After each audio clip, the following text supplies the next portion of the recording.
All right, I think we got this working. This is always a little confusing to me of whether this is on, but when we're on Zoom and streaming on Facebook, it's a little funky here, but it looks like we're going. I'm gonna just double check it. Yep, we're going. Awesome. I am here on Zoom so I can share some things with you and share my screen. I'm so excited for this particular piece today. My name is Julie Hirschberg, by the way. I am the owner and founder of Re+active Therapy and Wellness in the Los Angeles area. And I also work through a lot of education with other therapists about all the things that we're doing and learning at Re+active, to be honest. And a lot of it in the movement disorders realm, because we have a movement disorders fellowship at Re+active in UCLA. And today I want to talk about one of those movement disorders, which is a functional movement disorder or functional neurologic disorder. And this is what you've heard me talk a lot about, to be honest. It's one of my passion areas. Passion area for many of us at Re+active, and it's an area that's not well understood. So this is something that we really care to get out to the world, a better understanding of functional neurologic disorders, what they are, who they impact, how they impact people, and most importantly, how we can help people have a full recovery. So the first thing that I want to do is share a little bit about how we learn about functional neurologic disorders, how we teach about it. And I'm really excited, drumroll here, to show you a sneak peek of the course that we put together for functional neurologic disorders. It's called Cultivating Central Nervous System Connectivity, the ultimate functional neurologic disorder course. And this started, gosh, we've been teaching for a couple of years a weekend course that started with focal dystonia and CRPS. It grew to dystonia, CRPS, and functional neurologic disorders. And what we really realize is functional neurologic disorders are all of those things. So that is really the premise of the course. And when we put together the course, originally also it was a weekend course, and we've really built that out to be a very comprehensive course for healthcare professionals. And it's taught by healthcare professionals. So we have PT, we have OT, we have MDs who are part of this course to take us all the way through what is it? How is it diagnosed? How do you differentially diagnose other disorders? And particularly, I'm so excited, we have Laura Ettinger. She's a pain specialist, but also really understands the autoimmune, the neuroimmune systems as well, and tests and treats that. Amazing. So she brings such a great wealth of information to this course. We also have the amazing Dr. Alan Wu, who teaches in this course and talks through how he goes about testing for functional neurologic disorders, because it is a positive diagnosis, and the differential diagnosis process. So a whole awesome team that is a part of this course. And I wanted to just show you, this is what it looks like online. You can kind of see the welcome, a tour. The course is quite extensive, and you get CEUs, so continuing education units for the course. And then you'll see there's actually a lot of resources before you even start the course. So first, as you'll see here, is just an introduction to functional neurologic disorders, and particularly how it gets diagnosed for a PT, and that it's truly a positive diagnosis. So we've got videos here, we've got lots of great downloads. So practical reviews for the general physician, speech therapy, OT, PT consensus papers. Those are some of the seminal resources in functional neurologic disorders. So that's part of the beginning, is let's just review, let's get the basics of functional neurologic disorders. So coming back here to the course.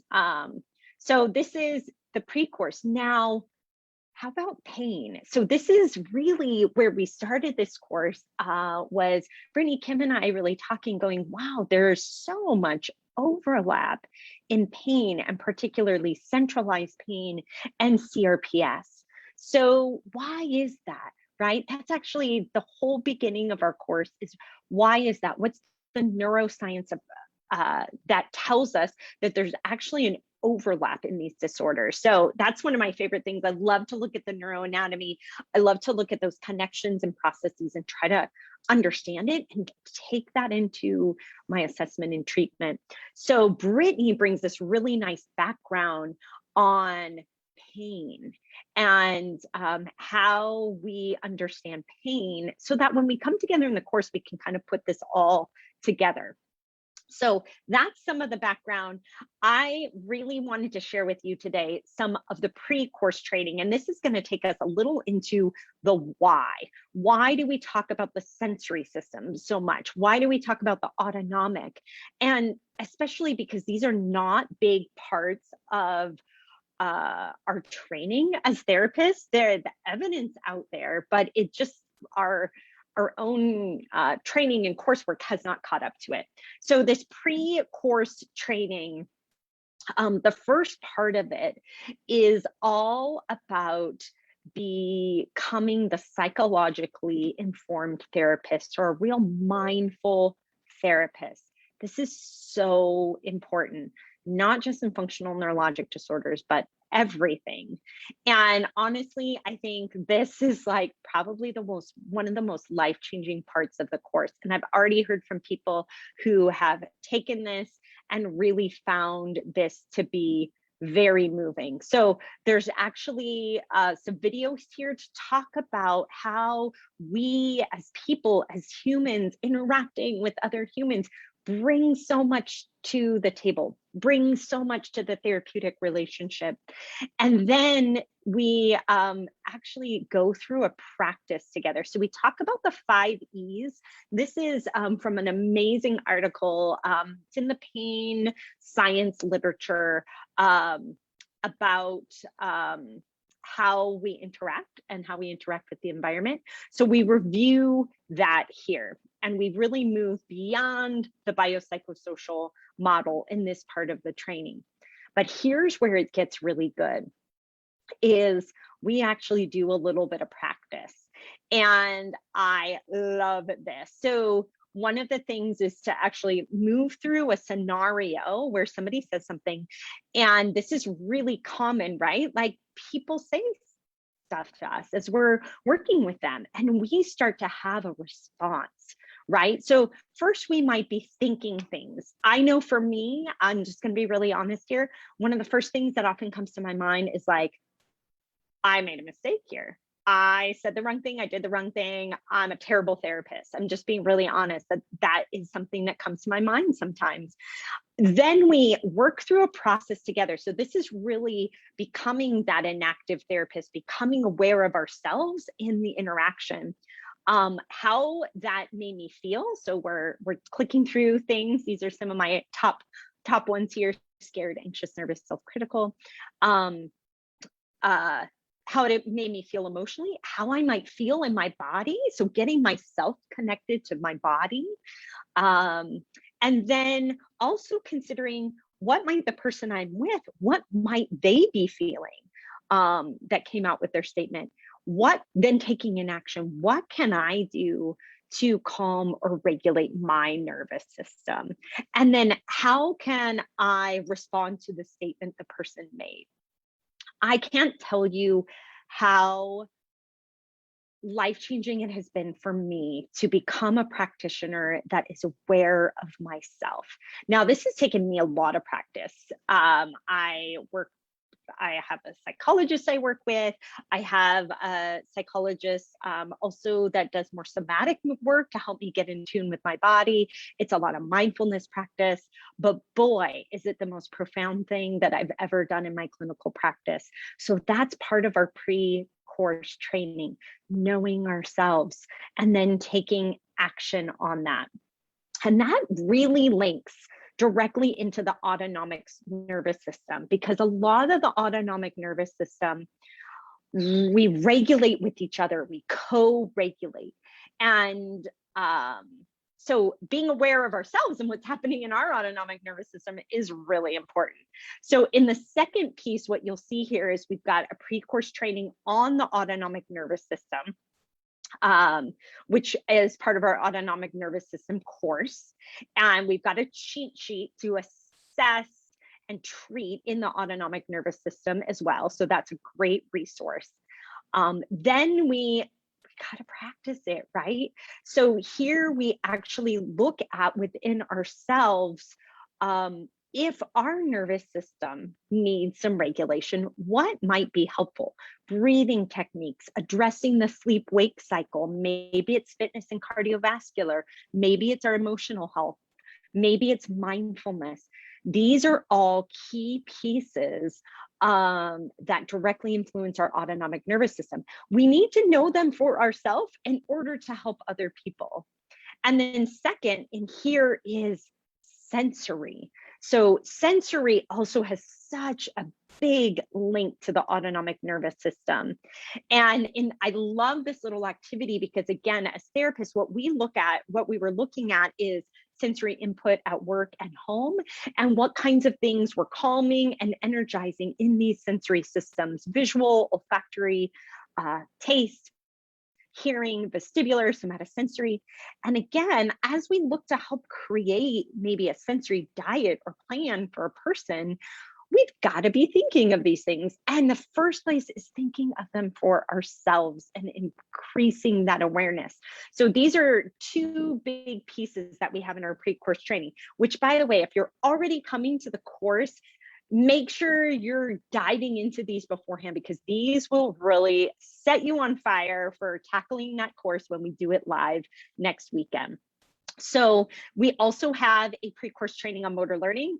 Obviously, optimal theory all the way, right? So we have a practice for that. And then we dive into the course itself. The course is going to be a 2-day course. It's Saturday and Sunday. It's live, but it's also recorded and will be in little bits and chunks for you to get background on neuroscience, to get differential diagnosis with the physicians, to get assessment and treatment, and actually to discuss your cases. So that is one of our favorite things, is that people bring or send their own cases, and we discuss them. We discuss them with the physicians. We discuss them with each other. We give a lot of great ideas about them. And this is all part of the course. So a lot of people have asked me, but I can't be there. I can't be there the whole time. And actually, it's Thanksgiving in Canada. It's all going to be there. It's all going to be recorded. And you can send if you've got questions, if you've got a patient, send it ahead of time and we'll discuss it. That's one of my favorite things about this course, is that it's a lot of practice and problem solving. Make it really practical, and we'll be able to implement it right away. So that's the sneak peek I wanted to share with you. And particularly, I wanted to give you a couple of pieces of the why. Why are we diving so deeply in the autonomic nervous system in this pre-course training?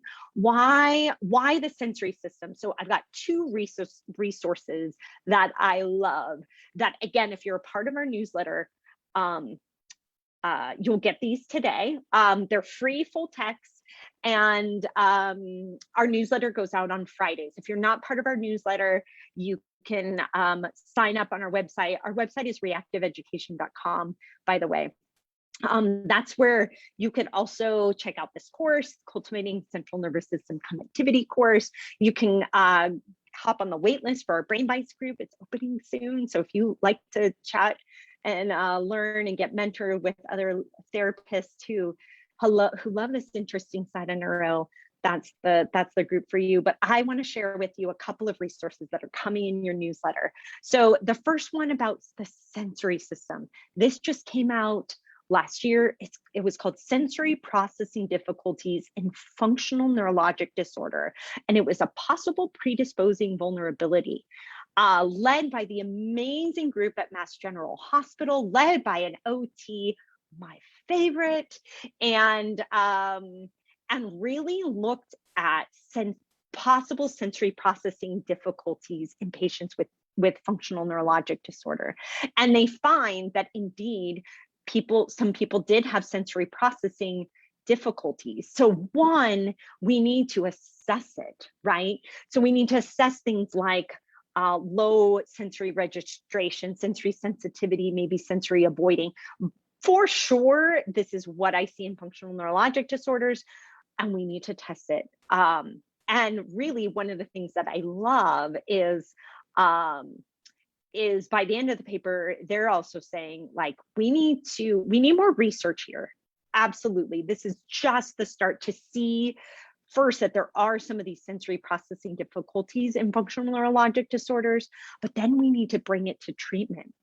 And so this is why we do this sensory activity as part of our cultivating course, because we should be aware of the different sensory systems, for one. I think we are aware, but how they might impact the person and their symptoms. And then we can provide education and insight for people, self-advocacy for controlling their sensory environment if needed, a sensory diet. So that's what that activity that I showed you, that's what that was all about.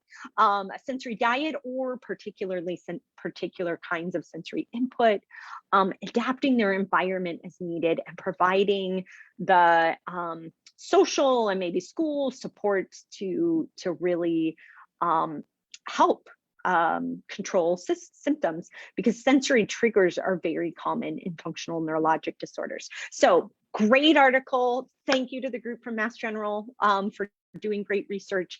And I will put a link in our newsletter. The second article, and actually, this is an entire book. I love this book. It's a stress system model for functional neurologic disorders. It's based on the work in pediatrics and adolescents, and it's really phenomenal.